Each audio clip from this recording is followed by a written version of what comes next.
সদাগর মশাই, এসে পড়েছি। মানিক মাঝি, আহ, আমি তোমাদেরকে পাঠিয়েছিলাম মিঠা পানির জন্য। তোমরা আমার জন্য মিঠা পানি না নিয়ে তোমরা নিয়ে এসেছো একটি শিশু বাচ্চা। হ্যাঁ সদাগর মশাই, পানির সন্ধান করতে করতে আমরা কোপা বুঝি হ্যাঁ ওখানে গেছি, সেইখানে যে দেখি জঙ্গলের মধ্যে বাচ্চাটা পড়ে রয়েছে, তাই নিয়ে এলাম। সে কথা যে আমি বিশ্বাস করতে পারছি না। তোমরা সত্য করে বলো, এই বাচ্চা তোমরা কোথায় পেয়েছো? এই হাসা করলাম না আমরা যাবে না, এই বাচ্চাটি আমরা সত্যি এই কুকাবের মানে পেয়েছি। না, আমার মনে বলছে ওই কুকাবের বনে বাচ্চা থাকতে পারে না। তোমরা কোথাও থেকে এই বাচ্চাটিকে চুরি করে নিয়ে এসেছো। হ্যাঁ, সদাগর এই মশাই, বাচ্চাটি চুরি করিনি। আমি আমি সত্যি করে বলতেছি, আমি যখন মিঠা পানির সন্ধান করতে করতে ওই কোভাব জঙ্গলে যখন খুঁজে পৌঁছেছি, তখনই দেখি একটি শিশু বাচ্চা হাউ মাউ করে কান্না করতেছে। তখন আমরা দুই ভাই এগিয়ে গিয়ে দেখলাম ওই বাচ্চাটা পড়ে রয়েছে। তখন আমি আদর করে কোলে তুলে নিয়ে এলাম। আমি ডাক পারছি আশেপাশে রক্ত আছে কিন্তু ভগবানের ডাক পারছি কিন্তু পাই নাই। বিশ্বাস করেন আপনি? ঠিক আছে মানিক মাঝি, আমি তোমাদের কথা বিশ্বাস করছি, কিন্তু তোমরা বলো এই বাচ্চা এখানে কি করবে? কি করবো, আমরা দুই ভাইয়ে বুদ্ধি করছি। এই বাচ্চাটা না, আমরা তো মাঝে মানুষ, তেমন একটা কামাই রোজগার করতে পারি না, তাই মনে মনে চিন্তা করছি এই বাচ্চাটা আপনারে দিয়ে দিব। আপনারা তো কোনো ছেলে সন্তান নাই, এ কি বলছো মানিক মাঝি?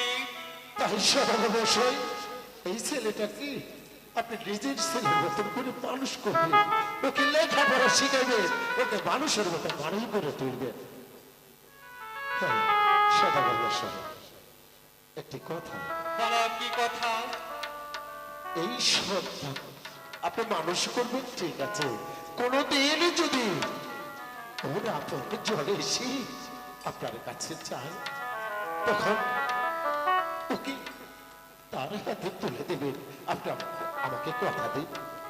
ঠিক আছে মানিক মাঝি, তুমি যে কথা বলছো, আমি এই বাচ্চাটিকে আমার নিজের সন্তানের নেই লালনে পালনে করে লেখাপড়া শিখে মানুষের মতো মানুষই করে বলবো। আরেকটি কথা বলছো, ও কথা কি আমি অক্ষরে অক্ষরে পালন করব? ও যত বড় হোক কিনা কেন, যদি আমি রেখে এখানে আসে, আমি তাকে সন্তানটি দিয়ে দেব। খুশি হইলাম সদাগর মশাই, আপনার আপনার কথা শুনে অনেক খুশি হইলাম। ঠিক আছে, যদি মানে কোনোদিন মাঝি। ওর মা বাবা এসে আপনার কাছে দাবি করে, তখন ওর বাড়ির কাছে ওর দিয়ে জানেন মাটি মানে কোনোদিন মাঝি। সন্তান হইলা থাকবার বাড়ি কোনোদিন না। তাই ওকে আপনার খুলে তুলে দিন। ঠিক আছে মানিক মাঝি, তুমি দাও এই বাচ্চাটি আমার কোলে।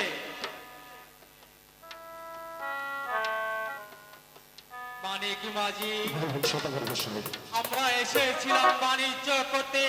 ওই খোদা তাআলা আমাদের যে বাণিজ্য মিলিয়ে দিয়েছে, এর চেয়ে বড় বাণিজ্য যার হয় না। তাই তো বলছি, আমরা যে এখন দেশি মুখী যাত্রা করব। সেটাই ভালো হয়। তুমি সকলে মাঝি মাল্লাদেরকে নৌকায় নোঙ্গরে তুলে পাল উড়ে যেতে পারো। আমরা যে এখনই দেশি মুখী যাত্রা করব। চল আমরা এই মুহূর্তে দেশে ফিরে যাবো, তারপরে বাচ্চা বাচ্চা লোকটা বের করে দিবো।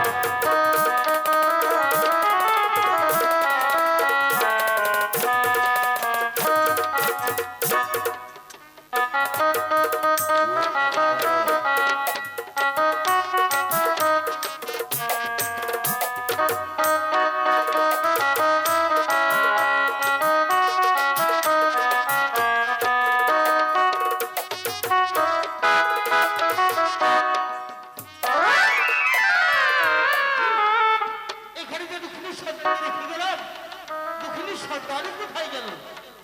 একবার ওই দুঃখিনী এলে আমি দুঃখিনীকে কি জবাবে দিব? আমি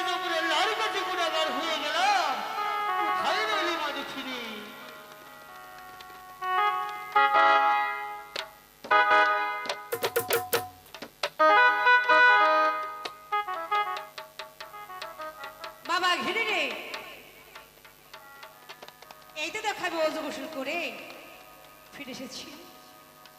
আমার একমাত্র সন্তানকে আমার কোলে দাও, ওকে আমি পেরে বলে দুধ দেব। মা দুঃখিনী রে, তুমি যখন ওই নদীর ধারে গোসল করতে যাও, এদিকে যে তোমার সন্তানের কান্না বেড়ে যায়। ও বাখিনি, ও তো কাঁদেই রে, ও যে অনেক সময় অনাহারি। ওই কান্না সহ্য করতে না পেরে আমি চলে যাই মা তোমার তালাশে। আমার তালাশে তোমাকে আমি কেন খুঁজেছি মা? তোমাকে তো খুঁজে পাইনি। তারপর আবার চলে আসে আমার এই যারা ঘরে, এই সারাটি বলে তন্ন তন্ন করে খুঁজে খুঁজে আমি তো তোমার সমর্থ পাইনি।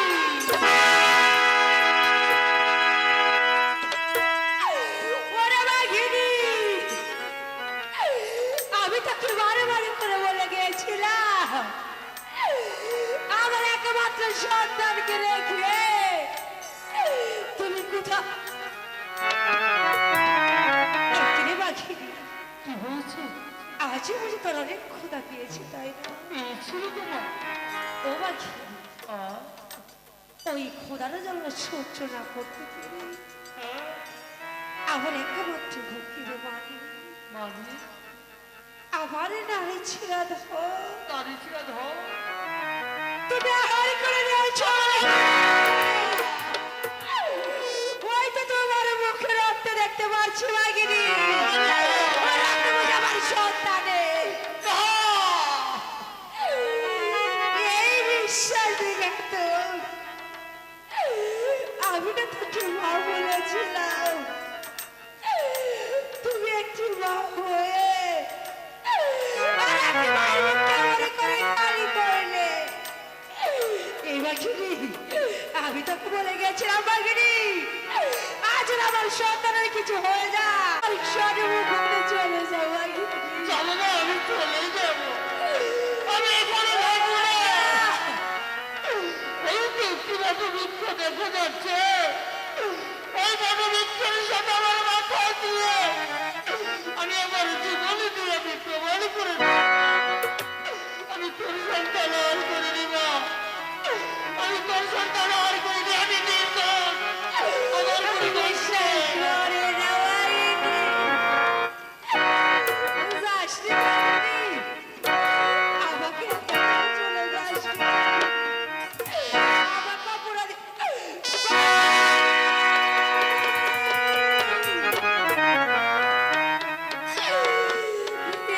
মেহরবানি খুদা,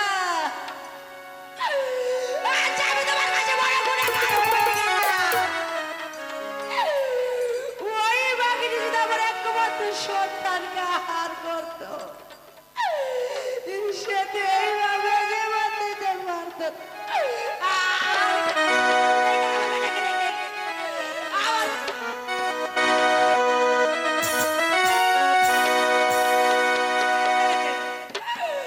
ওরে বেটা,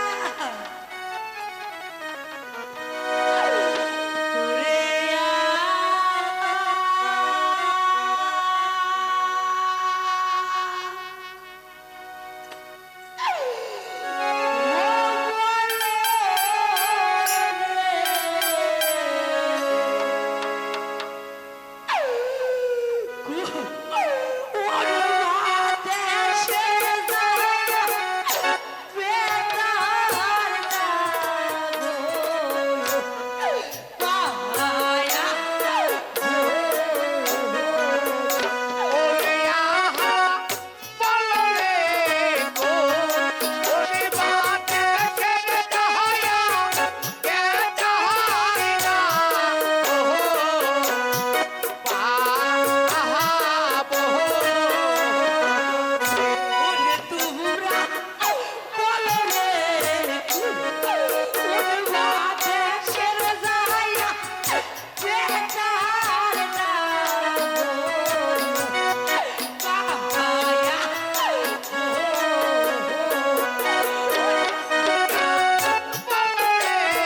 ছিলেন রাজরানী, আছে কর্মদোষী বনবাসী। খোদা, তাকে তুমি সুস্থ রেখো। বেগমে বেগমে তবে ফিরে এসেছি বেগমে। দেখো স্বামী, এত শীঘ্র বাণিজ্য হতে দিলে তবে কি আপনার বাণিজ্য ভালো হয়নি? না বেগমে, আমার বাণিজ্য ওই খোদা তালা খুবই সুন্দর বাণিজ্য দিয়েছে। এই তো দেখতে পাচ্ছ বেগমে, আমার এগুলি একটি শিশু বাচ্চা। স্বামী! বেগমে, আমরা যখন বাণিজ্য করতে করতে গিয়ে পানির পিপাসা লেগে আমি খুবই তৃষ্ণার্ত হয়েছিলাম। মানিকি মাজার গণদার মাঝিকে পাঠিয়ে দিয়েছিলাম কুকাবের বনে পানির জন্য। তারা কুকাবের বনে গিয়ে দেখে এই শিশু বাচ্চাটি পড়ে রয়েছে। স্বামী, আমি বিশ্বাস করি না। আপনি এই শিশুকে পেয়েছে।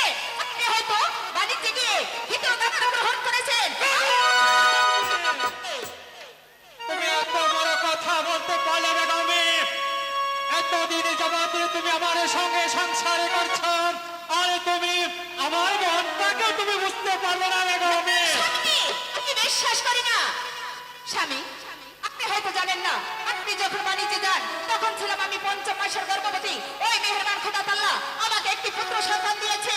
আপনি তাকে নিয়ে সর্বক্ষণ ব্যস্ত থাকি। তাকে বলছি এক গরিব সন্তানকে সেখানে ফিরে দিয়ে আসুন। আমি বলছি তোমার গর্ভে ধারণ করেছে একটি সন্তান, আর আমি কুড়িয়ে পেয়েছি আর একটি সন্তান। এই দুটি সন্তানকে আমরা লালনে পালনে করে মানুষের মতো মানুষই করে গড়ে তুলব। না স্বামী, একটা গরিব সন্তানকে আপনি নিজের সন্তান বলে কিছুতেই মেনে নেব না। ঠিক আছে বেগমে, তুমি যখন এই সন্তানকে কোনো মেনে নিতে পারছো না, তাহলে আমি এই মুহূর্তে চলে যাচ্ছি এই সন্তানটিকে নিয়ে। তুমি থাকো তোমার অট্টালিকা নিয়ে। স্বামী, স্বামী, আপনার সঙ্গে একটু মজা করেছি। দিন ওই সন্তানকে আমার কোলে কোলে দিন। আমি 2 সন্তানকে লালন পালন করে ওদের বড় করে তুলব। বেগমে, তোমার কথা শুনে আমি খুবই খুশি হয়েছি। এই নাও সন্তানটি, তুলে তুলে নাও। স্বামী, বলো বেগম। আপনি বিশ্রাম করতে চান? আমি এক্ষুনি আসছি। ঠিক আছে বেগম, আমি তাই চলে যাচ্ছি। ওরে বুড়িয়ে পাওয়া সন্তান, তোকে নাকি আমি নিজের সন্তান বলে মেনে নেব? না না না, কখনো না, কোনোদিনও না। তুই দিনে দিনে বড় হবি, আর বড় হয়ে বুঝতে পারবি সন্তান বাবাকে।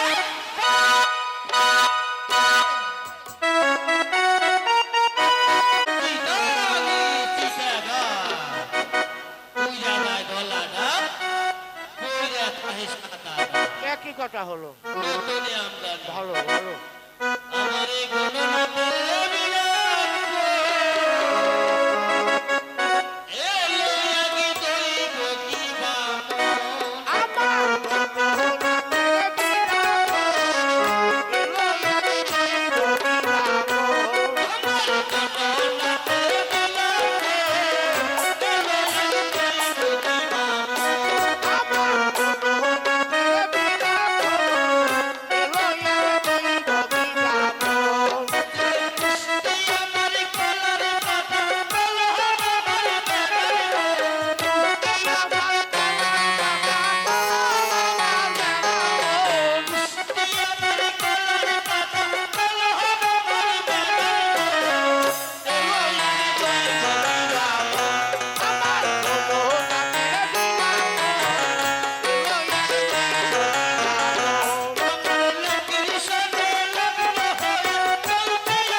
নমস্কার। শোনো জ্যোতিষী, আমার এই দুটি সন্তান হয়েছে, তুমি তোমার ভালো করে পাজি পুতি দেখে আমার এই দুটি সন্তানের নামে রেখে দাও। কয়টি সন্তান বললেন? দুটি সন্তান। হরিবল হরিবল, মাই শুনে যাই এটা সদাগরের 100তে পুঁতে। হা হা তোমার মালিক তো ভগবান, ভগবান দিয়ে ভগবান দিয়েছে। হরিবল হরিবল হরিবল, আমাকে বসিবার আসন দিচ্ছে। ঠিক আছে, এই নাও, আমি তোমাকে বসিবার আসন দিয়েছি। এই ভালো দুটি আসনে পেয়েছি, ভালো দুটি নাম রেখেছি। মুখে জয় রাজা গোবিন্দ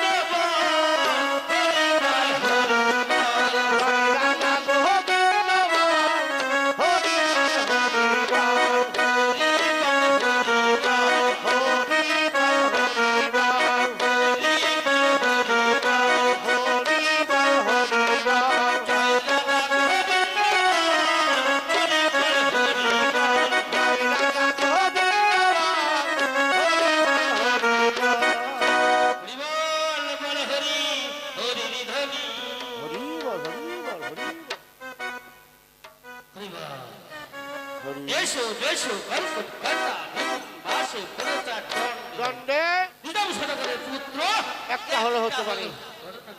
কি হলো? উনি বললেন এর দুটি সন্তান, সন্তান। আর আমার বাজি বুধু বলছেন আরেকটি সন্তান। কাউরা লেগে গেল। কাউডার পেঁচ লেগে গেল বেশ। হ্যাঁ ছাড়িয়ে নেওয়া ভালো হয়। ছাড়িয়ে নেন না? হ্যাঁ ছাড়িয়ে নেওয়া। ছাড়িয়ে দিই। সদাগর মশাই, কি হয়েছে জ্যোতিষী সাহেব? সত্যি করে বলুন তো আপনার কয়টি সন্তান? কেন? আমি তো বলেছি আমার এই দুটি সন্তান। আপনি বলছেন আপনার দুটি সন্তান, আর আমার বাজি বুধু বলছে আপনার একটি সন্তান। ভেজাল না বাইজে গেল। আহা উনি কি আমার টেরাই করে? যারাই তো করে। আমার দাদা ছিল গণক, গণক আমার বাবা ছিল গণক, গণক আমার আম্মা যান গণক, গণক। আমি গণকের জন্মা গণক। আহা! সত্যি করে বলুন আপনার দুটি সন্তান। ঠিক আছে, তুমি যখন বলতে বলেছ আমি বলছি। আমি গিয়েছিলাম বাণিজ্য করার জন্য। হ্যাঁ বাবা, বাণিজ্য থেকে আমি একটি সন্তান ঘুরে পেয়েছি, আর আমার অরুজাত একটি সন্তান। এই হয়েছে দুটি সন্তান। তুমি ভালো করে এই দুটি সন্তানের নামে রেখে দাও। এবার আমি সম্পূর্ণ কথা বুঝতে পেরেছি। গর্ভ হতে একটি সন্তান, আর ভুল হতে ঘুরিয়ে পেয়েছে একটি আহা সন্তান। হা এই হয়েছে ওনার দুটি সন্তান। এবার বুঝতে পেরেছি। কিন্তু সদাগর মশাই একটি কথা, কি হয়েছে আবার বলো। ঘটনা হয়েছে একটু মিথ্যার কারণে আমার যে বাপর যোগ্য নষ্ট হয়ে গেল। আবার যুদ্ধ করতে হবে। আবার তুমি যুদ্ধ করো, হ্যাঁ, তোমাকে পুষিয়ে দেবো। হরির নামে ছাড়া কি যোগ্য বসা যায়? আরে না না হরির নাম নেই কি যোগ্য বসা হরির যায়? নাম দিয়ে তো যুদ্ধ বসতে হবে। হ্যাঁ,